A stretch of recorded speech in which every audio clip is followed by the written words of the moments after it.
So hello guys, it's me Ayush और मैं तुम सभी का वेलकम करता हूँ चैनल के एक और ब्रांड न्यू वीडियो में। और आज के वीडियो में हम लोग एक्सप्लेनेशन करने जा रहे हैं कर्स सीरीज के एपिसोड नंबर 7 का। So now without wasting any more time, let's get on to the explanation. ये एपिसोड भी वहीं से चालू होता है जहां से पिछला एपिसोड खत्म हुआ था। ब्लू क्लॉथ वाला बंदा आर्थर पर तीर चलाता है, पर आर्थर उसे डॉज कर लेता है। फिर ब्लू क्लॉथ वाला बंदा भाग कर आर्थर के पास आता है एंड फिर इन दोनों के बीच में फाइट होती है। फाइट में वो ब्लू क्लॉथ वाला बंदा कुछ ना कुछ करके आर्थर को जमीन पर गिरा देता है एंड अपनी स्वॉर्ड को निकाल कर आर्थर की गर्दन पर रख देता है। इसके बाद सीन शिफ्ट होता है गवेन और उसके साथियों के ऊपर जाता है, जहां पर वो लोग जैसे ही चक्की के पास पहुंचते हैं वैसे ही उनके ऊपर तीर से अटैक होने लगता है। गवेन देखता है कि ये अटैक तो रेड पैलेडियंस कर रहे हैं। फिर गवेन अपने साथियों को लेके चक्की की ओर भागने लगता है। सीन शिफ्ट होकर आर्थर के ऊपर जाता है, जहां हम देखते हैं कि वो ब्लू क्लॉथ वाले बंदे ने आर्थर के चेस्ट पर स्वॉर्ड मार दी है, बट फॉर्चुनेटली वहां पर गवेन आकर आर्थर को अपने साथ बचाकर चक्की के पास ले जाता है। पर उनका एक साथी बाहर ही रह जाता है, जिसकी पीठ पर तीर लग जाता है और वो बेहोश होकर वहीं गिर जाता है। गवेन चक्की के अंदर वहां खड़े एक बंदे से पूछता है कि यहाँ नीचे क्या है। वो बंदा बोलता है कि अनाज और पीछे का रास्ता। गवेन फिर बोलता है कि घायलों और औरतों को नीचे ले जाओ और गेट पर एक आदमी को एज अ गार्ड रखो। पर फिर आर्थर बोलता है कि हम यहाँ नहीं रुक सकते।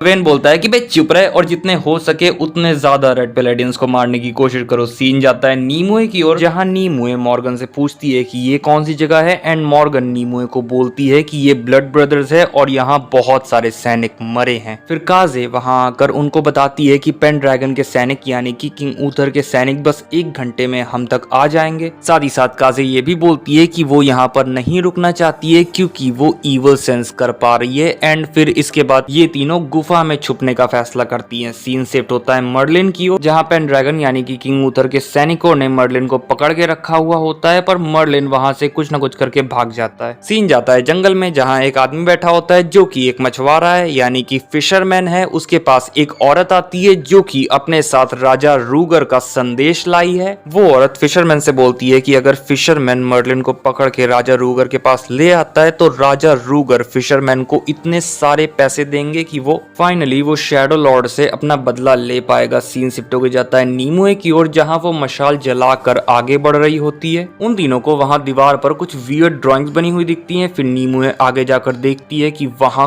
काफी सारी हड्डियां पड़ी हुई होती हैं और सामने एक खाई भी होती है। फिर नीमुए को याद आता है कि मर्लिन ने कैसे इस तलवार का इस्तेमाल करके काफी सारे लोगों की जान ली है, जिसकी वजह से नीमुए गुस्से में आकर इस तलवार को खाई में फेंक देती है। कासे बोलती है कि ये तुमने क्या किया एंड मॉर्गन बोलती है कि चिंता मत करो, मैं तलवार को वापस ले आती हूँ। सीन जाता है पिम की ओर, जहाँ शिप की कैप्टन पिम को उसके घाव को सही करने के लिए बोलती है। कैप्टन काफी गुस्सा होती है क्योंकि इस गांव में किसी के पास पैसे ही नहीं है। फिर पिम उससे पूछती है कि तुम ये लुटेरे वाला काम कब से कर रही हो, जिसका कैप्टन गुस्सा होते हुए जवाब देती है कि नहीं, हम लुटेरे नहीं है, हम बस आइस किंग कम्बर से लड़ रहे हैं। सीन जाता है गवेन की ओर, जहाँ वो चक्की के नीचे स्टोर रूम में जाके देखता है कि क्या चल रहा है। तभी वहाँ एक छेद से स्क्विरल यानी कि वही चोर बच्चा वहां आ जाता है। गवेन उससे पूछता है कि तुम यहाँ क्या कर रहे हो, जिसपे स्क्विरल यानी कि वही चोर बच्चा जवाब देता है कि मैं आपकी सहायता यानी कि मदद करना चाहता हूँ। और वो गवेन के उस साथी के पास जाता है जो कि बेहोश पड़ा हुआ होता है। इसे देखकर गवेन ब्लू क्लॉथ वाले बंदे पर अटैक करता है, पर ब्लू क्लॉथ वाला बंदा उसे डॉज कर लेता है। और फिर वो ब्लू क्लॉथ वाला बंदा बोलता है कि ग्रीन नाइट बाहर आओ, नहीं तो मैं इसे मार दूंगा। फिर ब्लू क्लॉथ वाला बंदा बोलता है कि कोई नहीं, आराम से आओ, मैं तुम लोगों की प्रतीक्षा कर सकता हूँ। ब्लू क्लॉथ वाला बंदा बोलता है कि जब तक तुम बाहर नहीं आते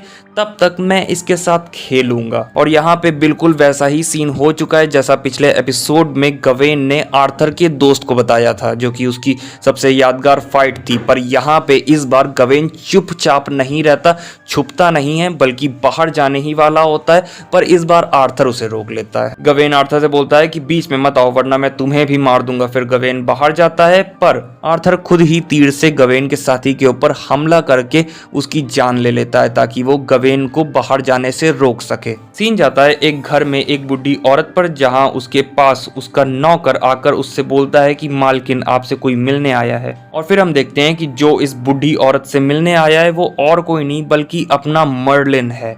मर्लिन उससे पूछता है कि तुम्हारा परिवार सही है, तो वो औरत बोलती है कि हाँ है, कम से कम एक किसान की लड़की जितना सोच सकती है मेरे पास उतना तो है।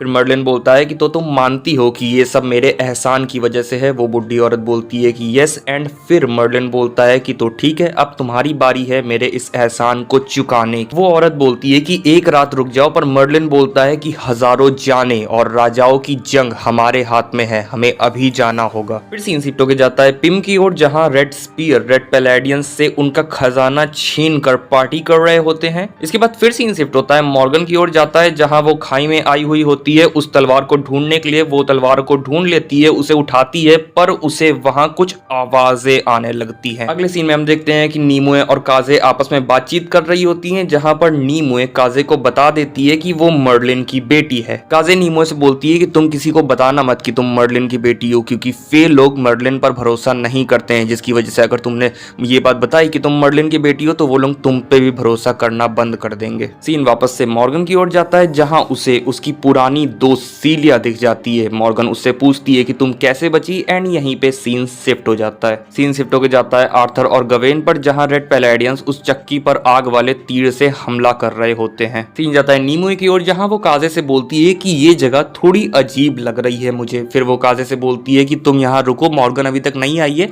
मैं जरा उसे ढूंढ के आती हूँ। पर काजे उसे रोकती है और बोलती है कि तुम यहाँ रुको, मैं उसे ढूंढ के आती हूँ। फिर सीन जाता है मॉर्गन पर, जो कि अपनी दोस्त सीलिया से पूछती है कि तुम यहाँ कैसे आई, जिस पे सीलिया जवाब देती है कि मेरी सहायता सैली रीच ने की थी और उसने तुम्हारे लिए एक संदेश भेजा है। उसने बोला है कि ब्रिटानिया की सबसे ज्यादा powerful which, blood of which यानी कि नीमुए नहीं बल्कि तुम होगी। सीलिया बोलती है कि मॉर्गन, मैंने तुमसे एक बात छुपाई है कि मैं जिंदा नहीं हूँ। मॉर्गन बोलती है कि मैं कुछ समझ नहीं पा रही, तुम्हारा मतलब क्या है? जिसका सीलिया जवाब देती है कि मैं सेल रीच की पावर से तुमसे बात कर पा रही हूँ। आगे सीलिया मॉर्गन को बताती है कि तुम्हें बेल टावर के पास जाना होगा, जहां तुम्हें एक मरा हुआ आदमी मिलेगा जो कि तुम्हें तुम्हारी पावर्स देगा, और फिर तुम ब्लड ऑफ विच से भी ज्यादा पावरफुल बन जाओगी, मर्लिन से भी ज्यादा पावरफुल बन जाओगी, और इवन शैडो लॉर्ड से भी ज्यादा पावरफुल बन जाओगी। फिर सीलिया मॉर्गन की लिप्स पे एक मकड़ी छोड़ देती है। मॉर्गन हिल नहीं पाती और वो मकड़ी मॉर्गन के मुंह के अंदर चली जाती है। फिर काजे मॉर्गन को आवाज मारती है और सीलिया मॉर्गन से बोलती है कि अब मुझे जाना होगा। सीन जाता है नीमुए की ओर, जहां जिस जगह वो बैठी होती है उस जगह की सारी मशालें बुझ जाती है, तो वो उन मशालों में आग लगाती है, और जैसे ही वो आग लगाती है वैसे ही उसे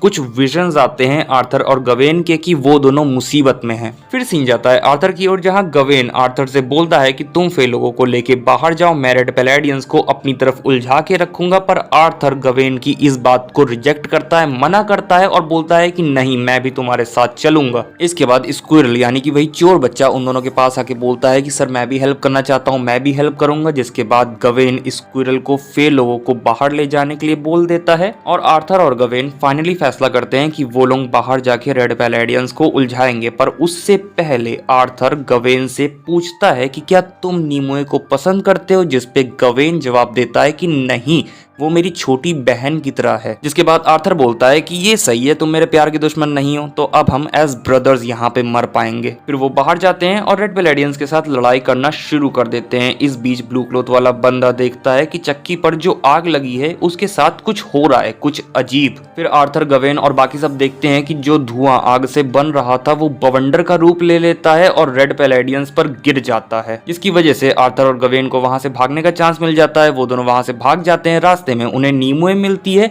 और हमें पता चलता है कि वो बवंडर नीमुए ने अपनी शक्तियों से बनाया था। सीन जाता है फिशरमैन की तरफ, जहां वो उसी बुढ़ी औरत जिससे मर्लिन मिलने आया था उसी दाई माँ के पूरे परिवार को जान से मार देता है। फिर सीन जाता है पिम की ओर, जहां उसे रेड स्पीयर्स की कैप्टन बोलती है कि तुम भी हमारे साथ चलो लड़ाई करने। पिम बोलती है कि नहीं, मैं नहीं कर सकती, मुझे लड़ाई करना नहीं आता। जिसपे डॉफ उसे अपना लकी लॉकेट दे देता है। और अगर तुम लोगों ने प्रीवियस के एपिसोड्स देखे होंगे तो तुम्हें मालूम होगा कि ये लकी लॉकेट क्या करता है। सीन जाता है मर्लिन और उस बुढ़ी औरत पर, जो कि आइस किंग कम्बर के पास जाते हैं। मर्लिन आइस किंग कम्बर से बोलता है कि मैं गवाह लाया हूँ ये प्रूफ करने के लिए कि किंग ऊथर थ्रोन का असली उत्तराधिकारी नहीं है, मतलब कि किंग ऊथर महारानी का ब्लड रिलेटेड असली बेटा नहीं है। मर्लिन उन सबको बताता है कि ये बूढ़ी औरत वही दाई माँ है जिसने बच्चों को चेंज किया था, जिसने किंग ऊथर को चेंज किया था। फिर मर्लिन आइस किंग कम्बर से बोलता है कि इन सब के बदले में मुझे भी तुमसे तुम्हारी सहायता, तुमसे तुम्हारी हेल्प चाहिए एक चीज के लिए। और दूर से ये सब वही फिशरमैन, वही मछुआरा देख रहा होता है। सीन जाता है पिम की ओर, जहां डॉफ उसके पास आकर उससे बोलता है कि तुम चुपचाप रहना, यहाँ रेड पैलेडियंस है। पर तभी उनके ऊपर रेड पैलेडियंस अटैक कर देते हैं। सीन जाता है नीमुए, आर्थर और गवेन की ओर, जहां वो सब वापस नेमोस में आ गए हैं। एल्डर गवेन से पूछता है उसके साथी के बारे में, पर गवेन जवाब देता है कि सॉरी, वो नहीं बचा। इसके बाद गवेन दूसरे एल्डर के पास जाके उनसे भी सॉरी बोलता है कि सॉरी, मैं हम सब के लिए राशन नहीं ला पाया। सीन आर्थर की तरफ जाता है, जहां वो नीमुए से बोलता है कि थैंक यू, तुमने हमें बचाया। फिर गवेन नीमुए के पास आकर उससे बोलता है कि लोग अपनी उम्मीद खो रहे हैं। जिसके बाद नीमुए एक ऊंची जगह पर जाके एक मोटिवेशनल स्पीच देती है कि रेड पैलेडियंस ने उनका सब कुछ खत्म कर दिया है, पर अब वो उन सब की रक्षा करेगी इस तलवार की मदद से। इस स्पीच में नीमुए फे लोगों को और ज्यादा मोटिवेट करने के लिए और बहुत सारी बातें बोलती है, पर इसका एंड रिजल्ट यही निकलता है कि वो सब नीमुए को अपनी क्वीन मान लेते हैं, यानी कि अब नीमुए फे क्वीन बन चुकी है। आइरिस दूर से अपनी आंखों में आंसू भरे नीमुए को काफी गुस्से में देख रही होती है। मॉर्गन दूर से धीमी आवाज में फे क्वीन बोलती है और हमें दिखाया जाता है कि उसकी आंखों में वही मकड़ी घूम रही है, यानी कि अब उस मकड़ी ने मॉर्गन को मैनिपुलेट करना चालू कर दिया है। एंड इसी एपिक मोमेंट के साथ ये एपिसोड यहीं पे खत्म हो जाता है। सो गाइस, बस यही था वीडियो। अगर वीडियो अच्छा लगा हो लाइक कर देना, चैनल पे नए आए हो तो सब्सक्राइब करके बेल आइकन दबा देना। मैं मिलूंगा तुम लोगों से नेक्स्ट वीडियो में, तब तक के लिए बाय बाय, टाटा।